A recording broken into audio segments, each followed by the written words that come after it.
झारखंड के धनबाद जिले में दर्दनाक हादसा सामने आया। यहां हाथियों के एक झुंड ने एक व्यक्ति को कुचल डाला, जिससे उसकी मौत हो गई। उन्होंने बताया कि घटना प्रदेश की राजधानी रांची से करीब 200 किलोमीटर दूर गत मध्यरात्रि तोपचाची इलाके के कर्मतांड गांव में हुई।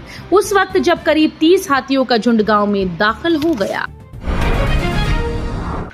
बीएसएनएल सिम लेने से पहले अपने एरिया में ऐसे चेक करें बीएसएनएल का network. BSNL network coverage check करने के लिए सबसे पहले आपको एक वेबसाइट पर जाना होगा। अब आपको माय अकाउंट पर क्लिक करना है। अब आपको क्रिएट अकाउंट पर क्लिक करके अपनी प्रोफाइल क्रिएट कर लेनी है। अब आप जैसे ही इस पोर्टल पर लॉगिन हो जाएंगे, आपके सामने डैशबोर्ड आएगा। अब आपको बीएसएनएल सेलेक्ट करना है और उसके बाद अपने शहर को, अपने एरिया की जानकारी भरकर सर्च पर क्लिक करना है। अब आपके सामने आपके एरिया में बीएसएनएल नेटवर्क है या नहीं, उसकी जानकारी आ जाएगी।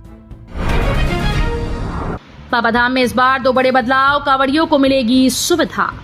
श्रावणी मेला आते ही देवघर के बाबा बैद्यनाथ धाम में पूजा व्यवस्था में 2 बड़े बदलाव किए गए। पहले बदलाव में सोमवार से बाबा बैद्यनाथ की स्पर्श पूजा बंद हो गई।